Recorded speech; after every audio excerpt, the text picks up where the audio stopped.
कैसे हो प्यारे बच्चों। मैं आशा करता हूँ कि आप सब स्वस्थ होगे और अच्छे से अपनी पढ़ाई कर रहे होगे। तो हम लोग पढ़ रहे थे एनसीईआरटी हिस्ट्री क्लास 6। हम सेकंड चैप्टर पे थे, from hunting gathering to growing foods.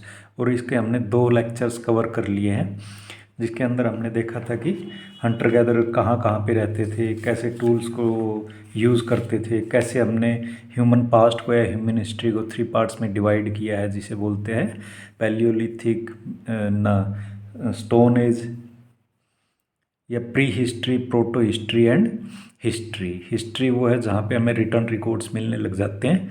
Return वहाँ पे आदमी ने जो है लिखना और बोलना सीख लिया था, लिखना भाषा का आविष्कार हो चुका था। और दूसरा प्रोटो हिस्ट्री था कि उस टाइम पे वो यूज़ तो करते थे लैंग्वेज को, उनकी रिटर्न लैंग्वेज भी है, but we are not able to decipher it, या हम उसे समझ नहीं पाए या पढ़ नहीं पाए अभी तक। और उससे पहले जो था प्री हिस्ट्री बोलते थे, जहाँ पे इंसान पढ़ना लिखना नहीं जानता था, उसको स्टोन एज भी बोला जाता है। तो प्री हिस्ट्री को 3 पार्ट्स में डिवाइड किया गया था, पैलियोलिथिक, मीजोलिथिक एंड नियोलिथिक। उसके हमने डिविजन्स क्या क्या थे, किस किस टाइप से थे, वो सारा हमने देख लिया था। तो यहाँ तक हमने पढ़ लिया था, है ना। Beginning of farming and herding यहाँ तक हमने पढ़ लिया था। कल मैंने आपसे पूछा था कि क्यों, हमें ये तो पता है कि कुत्ता जो है वो पहला जानवर था जिसे डोमेस्टिकेट किया गया था, जिसको पालना शुरू किया था इंसान ने उस टाइम के ने, मगर कुत्ता ही वो जानवर क्यों था, दूसरा जानवर क्यों नहीं था। तो मैंने पूछा था आपसे कि ये इसके बारे में सोच के आना कि क्या रीज़न हो सकता है। तो आप ये कमेंट सेक्शन में लिख दिया करो कि क्या रीज़न हो सकता है, क्यों हमने कुत्ता ही सबसे पहले पालना शुरू किया। एक तो आप देखोगे कि वो, आपको क्या लगता है, मैं मेरे हिसाब से तो यही है, एग्जैक्टली तो बताया नहीं जा सकता, मगर मेरे हिसाब से तो यही है कि कुत्ता जो है हमारा बचा कुचा हुआ ही खा लेता है। जो इंसान खाता है लगभग वही कुत्ता भी खा लेता है। वो नॉन वेज भी खा लेता है, मीट भी खा लेता है, वेजिटेरियन भी खा लेता है। तो जो भी इंसान का बचा कुचा हुआ करता था उस टाइम पे, वो उसके लिए डाल देते थे, उसी से कुत्ते का काम चल जाता था। दूसरा, वो वफादार एनिमल है, एक के साथ ही, मालिक के साथ ही वो रहना पसंद करा है, उसी के साथ घूमता रहेगा। ईटिंग हैबिट सेम होगी बेटा, फिर वो साथ में ही, दोनों में आपस में म्यूचुअल ट्रस्ट डेवलप हो गया है। म्यूचुअल आप समझ लो कि अंडरस्टैंडिंग डेवलप होगी दोनों के अंदर, है ना। जैसे भेड़ बकरियां हो गई या किसी भी जानवर को ले लो, पत्ते खाता है, घास खाता है, इंसान वो सब नहीं खाता है ना। मगर कुत्ता इंसान के पास रह सकता है क्योंकि दोनों की ईटिंग हैबिट्स लगभग सेम है, उसी का बचा कुचा वो खा लेगा। तो आज हम इसी में आगे स्टार्ट करते हैं। A new way of life. If you plant a seed you will notice that it takes some time to grow, है ना। आप बीज आपने गमले में भी लगाया होगा या कहीं पौधा लगाया होगा, तो हम जैसे ही बीज लगाते हैं, है ना, किसी भी चीज़ का ले लो, आम की गुठली लगा दिया आपने, नींबू का लगा दिया, किसी भी चीज़ का आपने जो है बीज, या आप कह लो कि उसका जो गुठली वगैरह लगा दिया आपने, तो थोड़ा टाइम लेता है बाहर निकलने में, फिर बड़ा होने में। दिस में भी फॉर सेवरल डेज, है ना, weeks, months and in some cases years. तो कुछ तो पौधे जल्दी निकल आते हैं बेटा, जैसे गेहूं के हो गए, 5-6 महीने के अंदर वो पक कर गए और पौधा मर जाता है। सेम विद चावल के हो गए, 4-5 महीने में। बाजरा, किसी को भी ले लो, जो खाने वाली फसल है, सीरियल्स जो हैं, वो मतलब एक सीज़न में ही वो पक कर के तैयार हो जाते हैं ना। कुछ जल्दी हो जाते हैं 3-4 महीने में, कुछ को थोड़ा सा 5-6 महीने का टाइम लग जाता है।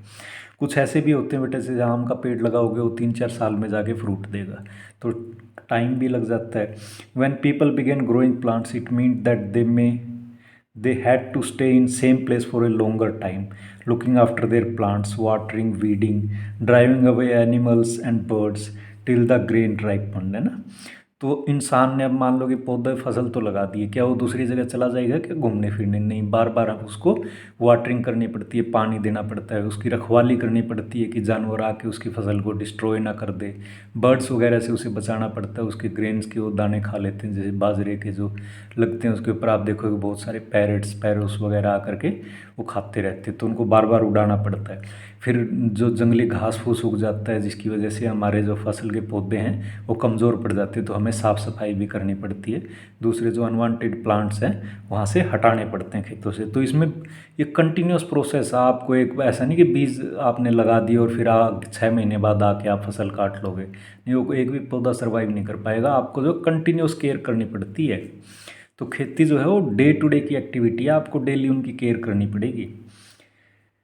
तो ऐसा हो सकता है कि आप कहीं घूमने चले जाओगे, यहाँ पे तो आप हंटर गैदरर वाली लाइफस्टाइल नहीं अपना सकते। एक बार आपने लगा दिया तो आपको एक जगह पे रुक के उसकी रखवाली करनी पड़ेगी, एक जगह रुकना पड़ेगा। तो इस तरह से गांव बसने लगे बेटा, है ना। ये यहाँ पे यही बताना चाहता है कि आदमी एक जगह पे रहना उसने स्टार्ट कर दिया। And then the grain had to be usefully used carefully. अब वो हार्वेस्टिंग भी करनी है, राइप होने के बाद जब वो पक जाता है उसको हमें निकाल करके और अलग भी करना होता है भूसे से।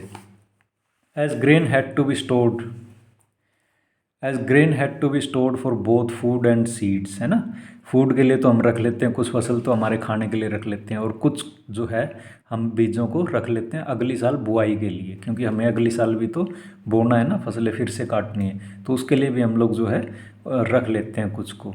And seeds people had to think of ways of storing it, तो उसको स्टोर करना भी आना चाहिए। पहले तो हंटर गैदरर के पास तो ऐसा कुछ नहीं था बेटा, है ना। वो तो खाया पिया, जो भी मीट मिल गया उसको खा लिया, क्योंकि वो तो एक दो दिन में वैसे ही ख़राब हो जाता है, या फ्रूट या कोई भी चीज़ उन्हें मिली तो थोड़े समय के बाद ही वो ख़राब हो जाती है। मगर यहाँ तो ग्रेन्स जो हैं आप 6-6 महीने साल साल भर चल जाते हैं, उनके कुछ बिगड़ता नहीं है ना। चावल हम 2-2 साल पुराने खाते हैं, ऐसे ही गेहूँ हो गया, कुछ भी हो गया, वो इतना जल्दी ख़राब नहीं होता है as compare to fruits and meats वगैरह। ये जो फल सब्जियाँ वगैरह होती हैं, ये जल्दी 4-5 दिन की इनकी सेल्फ लाइफ होती है, फ्रिज में रखोगे तो थोड़ा ज़्यादा चल जाएंगी।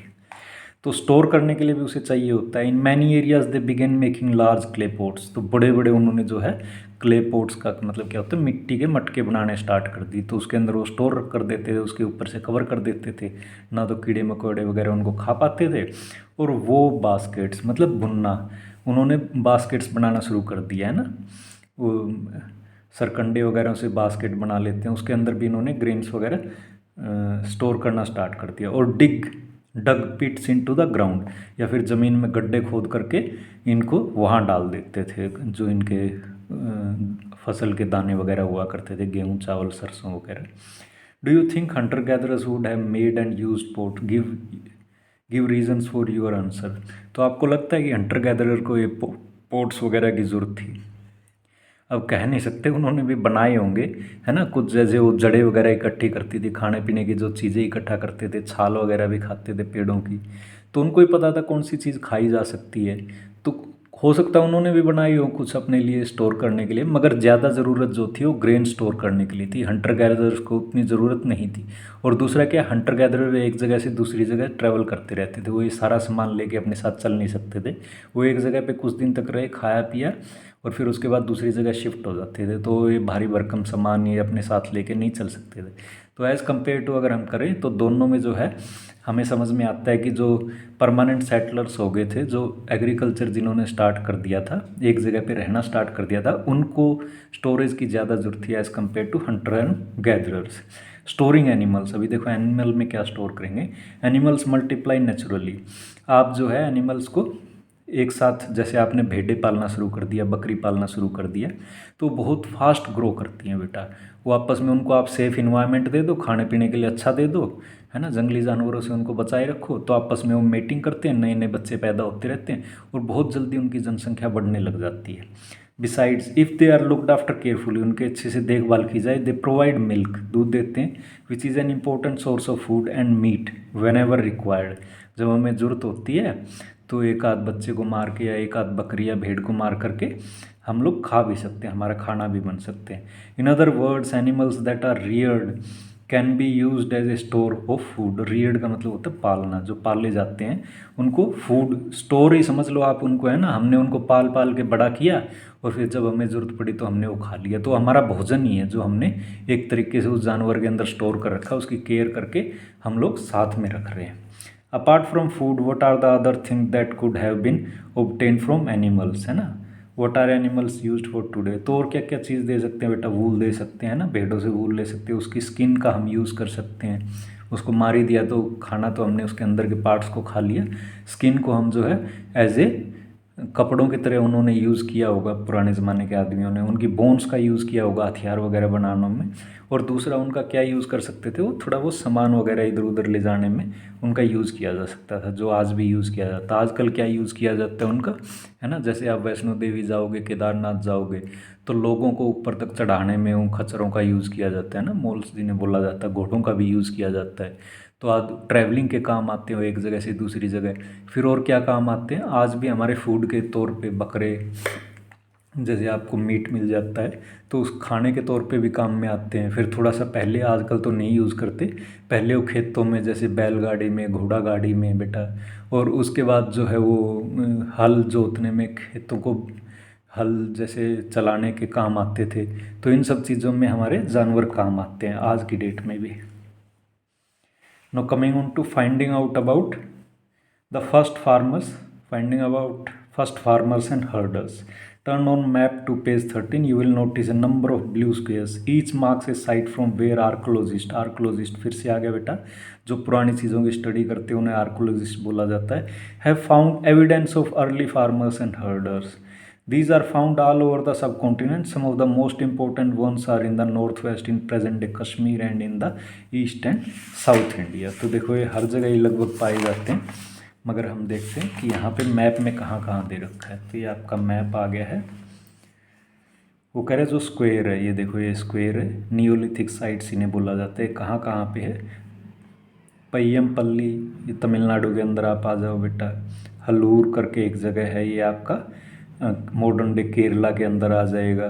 फिर चिरांड है ना, बिहार यूपी के बॉर्डर पर, कोल्डी हवा, महागारा, और इधर मेहरगढ़, और फिर यहाँ पे ब्रुज होम। ये न्यूलिथिक साइट्स हैं, जब आदमी ने एग्रीकल्चर करना स्टार्ट कर दिया था उस जगह की ये साइट्स दिखा रखी है, मोस्ट इंपॉर्टेंट साइट्स हैं। तो ब्रुज होम कहाँ पे है, कश्मीर के अंदर है। मेहरगाँव कहाँ है, ये अफ़गानिस्तान पाकिस्तान के बॉर्डर पर है, यहाँ तक इंडिया है, ये पाकिस्तान का बॉर्डर है अफ़गानिस्तान के साथ, ये इधर अफ़गानिस्तान है।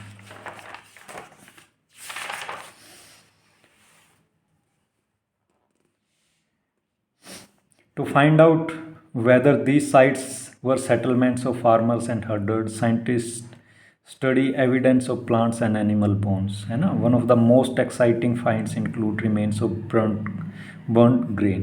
तो साइंटिस्ट कैसे पता लगाते हैं फार्मर्स की थी या फार्मर हर्डर्स की थी या फिर जो है उनकी हंटर गैदरर्स की थी, कि फार्मर्स हर्डर्स के पास तो आपको ये जो पालतू जानवर होते हैं उनकी हड्डियाँ मिलेंगी बेटा। ग्रेन्स वैसे तो सर्वाइव नहीं कर पाते इतने लंबे टाइम तक, मगर कई ग्रेन्स जो जले हुए दाने मिल जाते हैं उससे हम पता लगा लेते हैं, मतलब वो चारकोल फॉर्म में होते हैं। आप लगा लो जला हुआ कोयला टाइप, मान लो आप किसी ग्रेन को जलाए, वो जले हुए कोयले की टाइप शेप में बचा हुआ रह जाता है, जिससे हम स्टडी करके पता लगा लेते हैं गेहूँ का है, चने का है या जौ का है, इस टाइप से।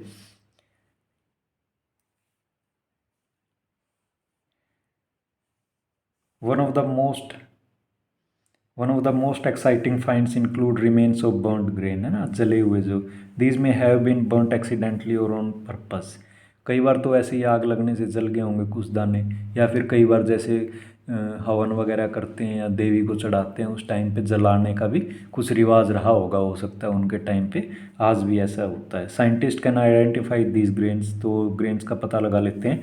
And so we know that a number of crops were grown in different parts of the subcontinent. इससे हमें पता चलता है कि देश के अलग अलग इलाकों में या सब कॉन्टिनेंट के अलग अलग इलाकों में जो है हमें बहुत सारी फसलें देखने को मिलती हैं उस टाइम पे।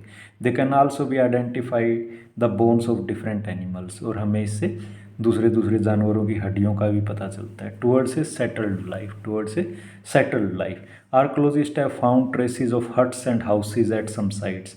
तो यहाँ पे हमें घर बनाने के भी उनका पता चलता है कि कई जगहों पर उन्होंने घर भी बनाए थे। अब वो पक्की ईंट वगैरह के तो बनाएंगे नहीं, वो घास फूस की झोपड़ियाँ वगैरह ही बनाई थी। फॉर इंस्टेंस इन ब्रुज होम हमने कहाँ देखा था, कश्मीर में देखा था बेटा, है ना, प्रेजेंट डे कश्मीर। यहाँ पे क्या किया, पीपल बिल्ट पिट हाउसेस। पिट हाउसेस क्या होता है बेटा, मतलब ज़मीन में इन्होंने गड्ढे बना करके ऐसे घर बनाए हुए थे। यहाँ से इन्होंने ऐसे सीढ़ियाँ बनाई हुई थी, इस टाइप से सीढ़ियाँ नीचे उतरने के लिए, और ये ज़मीन के अंदर गड्ढे बना के इनको पिट हाउसेस बोला जाता है। which were dug into the ground with steps leading into them. They may have provided shelter in the cold weather.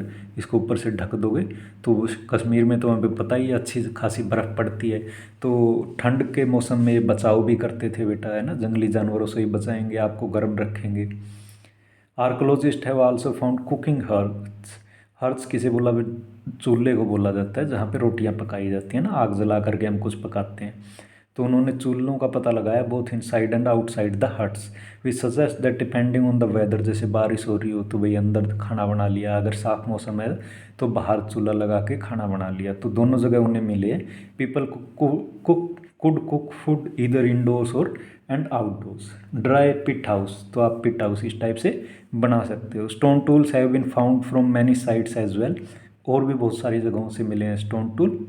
Many of these are different from the earlier palaeolithic tools and that in many and in that many earlier Paleolithic tools, and that is why they are called Neolithic. Many of these are different from earlier Paleolithic tools and that is why they are called Neolithic. इसीलिए इनको Neolithic, मतलब tools के हिसाब से हमने पहले भी study किया था कि हम डिवाइड करते हैं ये जो है पैलियोलिथिक, मिजोलिथिक एंड नियोलिथिक। तो अब ये टूल्स जो हैं वो अलग टाइप के बनने लग गए थे। This include tools that were polished to give a fine cutting edge, तो उनको ऐसे छील दिया जाता था बेटा अच्छे से एज देने के लिए ना, इसकी शेप, इसको तोड़ तोड़ के थोड़ा सा जो है हमने पेन्ना बना दिया है। इसको एक्स के टाइप में यूज़ किया जा सकता है। ये तो एकदम शार्प है तो किसी चीज़ को मारने में, काटने में इसका यूज़ किया जा सकता है। and mortars and cutting edges and mortars and pestles used for grinding grain and other plant produce। तो ये मोटार्स क्या होते हैं बेटा? ओखली होते हैं। ओखली, ओखली जो आजकल जैसे चाय बनाती है तो मम्मी आपकी वो अदरक को कूटती ना, वो एक छोटा रूप है ओखली का। पहले गांव वगैरह में जो है ये अनाज वगैरह कूटने के लिए, मसाले कूटने के लिए बड़ी बड़ी पत्थर की इस टाइप की ओखली हुआ करती थी और ये मुसल हुआ था। इसकी हेल्प से हम जो है वो मसालों को पीसते थे या कूटते थे अनाज को ना। आजकल ये छोटा रूप में आपको किचन वगैरह में दिखाई दे जाए जहाँ अदरक और ये सब कूटा जाता है चाय बनाने के टाइम पे। Mortar pestles are used for grinding grains even today, even thousands years later, है ना। आजकल भी इनका यूज़ होता है, गांव में आपको देखने को अब भी मिल जाएंगी। आजकल तो मैकेनिकल चक्कियाँ आ गई हैं वैसे। At the same time tools of palaeolithic types continue to be made and used and remember some tools were also made of bone. मगर जो पैलियोलिथिक टाइप के बड़े टूल्स हुआ करते थे वो आज भी यूज़ में थे, और बोन्स के भी वो टूल्स बनाया करते थे। जैसे सुई बना लिया या कहीं से पेन्ना भाला बनाने के लिए उसका यूज़ कर लिया, क्योंकि वो आगे से पेन्नी होती थी। ये कुछ स्टोन टूल्स आपको दिखाई दे रहे हैं, नए वाले हैं उनके हिसाब से। Many kind of earthen pots have also been found, these were sometimes decorated. Earthen pots क्या होते हैं बेटा? मटके की बात कर रहे हैं यहाँ पे, ऐसे मटके होते हैं ना। तो मैंने छोटा बना दिया थोड़ा, इस टाइप का मटका जो होता है अर्थन पोट बोल रहा है उसको, वो बनाने स्टार्ट कर दिए थे। और उनके ऊपर डिज़ाइंस, कुछ लाइनें बना देते थे या कुछ जानवर का चित्र वगैरह बना देते थे, उनको डेकोरेट करना भी स्टार्ट कर दिया था। They were used for storing things. People began using pots for cooking food, है ना। गाँव में आप देखोगे मटकों में वो खिचड़ी वगैरह बनाई जाती है, दलिया वगैरह बनाया जाता है, दूध उबाला जाता है। इनको यूज़ करना स्टार्ट कर दिया था कुकिंग के लिए, specially grains like rice, wheat and lentils. Lentils क्या होता है बेटा? मसूर की दाल को बोलते हैं, जो अपने घरों में बनती है। That now became an important part of the diet. Beside they began weaving clothes using different kinds of material. For example cotton that could now be grown. तो उन्होंने जैसे कपास को उगाना स्टार्ट कर दिया ना, जो कॉटन के हमारे क्लोथ्स बनते हैं आज भी यूज़ में आते हैं, तो इस टाइप से उन्होंने कपड़े बनाना भी स्टार्ट कर दिया था। डिफरेंट मटेरियल्स के कॉटन का भी यूज़ कर दिया था। Did things change everywhere and all at once? Not quite, है ना। क्या सारी जगह ये चेंजेस हो गए थे? नहीं बेटा, बहुत बहुत सालों का फ़र्क है। किसी जगह पे हंटर गैदरर भी चलते रहे, कहीं पे जो है ये विलेजेस और फार्मिंग हर्डिंग स्टार्ट हो गई है, मगर हंटर गैदरर भी साथ साथ में चलते रहे, है ना। In many areas men and women still continue to hunt and gather food, है ना। And elsewhere people adopted farming and herding slowly over several thousand years. Beside, in some cases people tried to combine these activities doing different things during different seasons, है ना। जब मान लो कि बिल्कुल ही उन्होंने अपनी फसल काट ली, उसके बाद वो खाली हो गए, तो उस टाइम पे वो हंटिंग गैदरिंग करना स्टार्ट कर देते थे। फिर जब उनका सीज़न आता था प्लांटिंग का, फार्मिंग का, तो उस टाइम पे वो फसलों की बुआई करते थे, उनकी देखभाल करते थे। तो इस टाइप से वो शिफ्टिंग भी रहते थे, कभी हंटिंग गैदरिंग बन गए, कभी उन्होंने फार्मिंग स्टार्ट कर दी। एज़ पर देयर रिक्वायरमेंट ये सब काम चलता जा रहा था। ये आप यहाँ पे एक मटका देख सकते हो, जो उसी टाइम का बचा हुआ में मिला है। एक closer look, living and dying in the Mehrgarh. Mehrgarh देखो अभी बेटा पाकिस्तान के अंदर है, वो हमने यहाँ पे देखा था ना। ये देखो मेहरगढ़ कहाँ पे है, ये है मेहरगढ़ यहाँ पे। यहाँ पे हमें सबसे पहला गांव जो है देखने को मिलता है, या सबसे पहले एविडेंस मिलते हैं खेती के देखने को सब कॉन्टिनेंट के अंदर।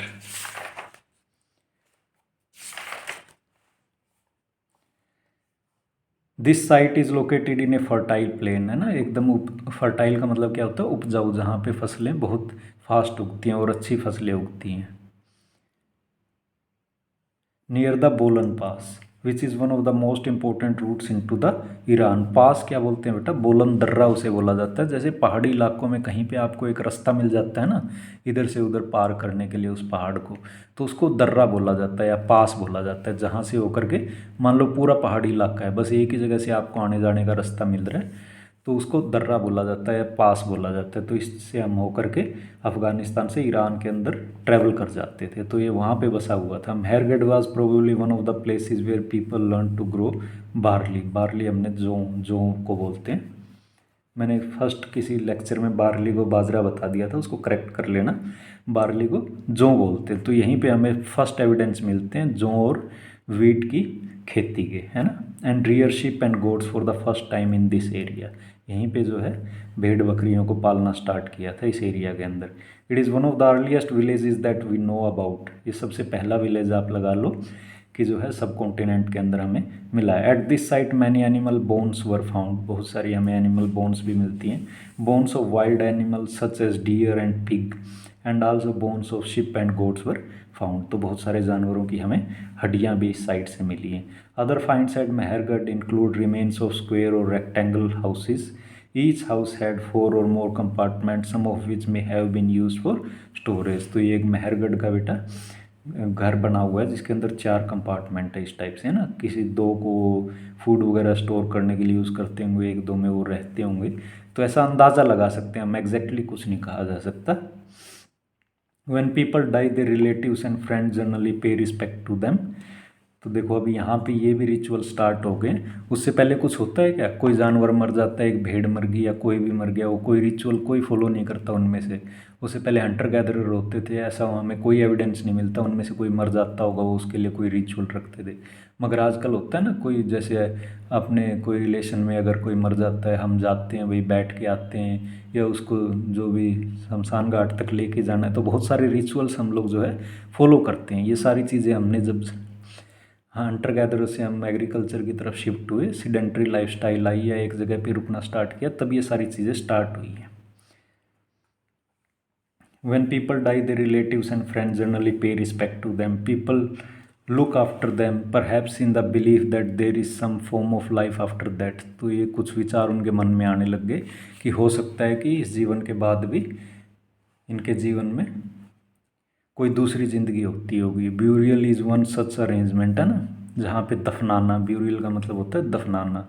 तो एक ऐसे ही वो है कि वरना तो ऐसे ही जंगल में छोड़ दिया जाता था, कोई मर जाता है जानवर जंगल के अंदर तो क्या है, वो ऐसे ही पड़ा रहता है, उसको चील कौवे और ये सब खा जाते हैं, फिर चींटियाँ खा जाती हैं, उसको फिनिश कर दिया जाता है। तो ब्यूरियल यहाँ की क्या किया है इन्होंने, इंसानों ने दफनाना शुरू कर दिया। Is one such arrangement. Several burial sites have been found at Mehrgarh. In one instance the dead person was buried with goats which were probably mean to serve as food in the next world. तो यहाँ पे आप देखोगे ये जो एक burial site का एक पिक्चर है, a burial from Mehrgarh, can you identify the skeletons of god. तो ये एक आदमी जो है ये लेटी हुई फॉर्म के अंदर है, लेटा हुआ है, और यहाँ पे इसके साथ जो है बकरियों को भी दफना दिया गया है ना। इन लोगों ने सोचा कि कहीं दूसरी ज़िंदगी में इसको भूख लगेगी तो ये काम में आएंगे, है ना। ये कई जगह इस टाइप के हमें रिचुअल्स देखने को मिलते हैं कि उसके साथ चीज़ें दफना दी जाती थी। ये वाला पोर्शन अभी वाली एनसीईआरटी में है नहीं, हम इसे छोड़ देते हैं। ये देखो ये क्या कहता है बेटा, एनसीईआरटी की बुक्स इतनी बढ़िया हैं, ये सारी चीज़ें आपको पढ़नी है। You live in a rock shelter like one shown on page number 14 about 12,000 years ago your uncle is painting one of the inner walls of the cave and you want to help him. Will you mix the colors, draw the lines, fill in the colors? What are the stories he might tell you? तो ये सब आपको सोचना है बेटा। वो कह रहे हैं कि 12,000 साल पहले आप एक केव के अंदर रहते हो, जैसे हमने भीमबेटका एक केव देखी थी ना, जहाँ पे वो एक पेंटिंग बनी हुई थी, वो भी हमने देखी थी, है ना। ये वाली पेंटिंग, इस पेंटिंग की हम लोग बात कर रहे हैं। तो वो कह रहे हैं कि आप उसे इमेजिन करके देखो कि एक केव के अंदर रहते हो, 12,000 साल पहले आपके अंकल ड्रा कर रहे हैं, आप उसमें क्या करना पसंद करोगे? आउटर लाइंस बनाओगे, पेंट करोगे, उसके अंदर क्या करना आप पसंद करोगे? सोच के देखना बेटा, है ना। जैसे आपने वो मूवी देखी है जंगल बुक, उसके अंदर मोगली कैसे रहता था जंगल के अंदर, तो सारी चीज़ें आपको समझनी है। नाउ यहाँ पे आ जाते हैं, complete the sentences. Hunter gatherer chose to live in caves and rock shelters because they provided natural जो है सेफ्टी टू इट। वो हीट से बच सकता था, विंड से बच सकता था, ठंडी से बच सकता था, जंगली जानवरों से बच सकता था, है ना। Grassland developed around 12,000 years ago, ये तो हमने पढ़ा था। Why do people who grow crops have to stay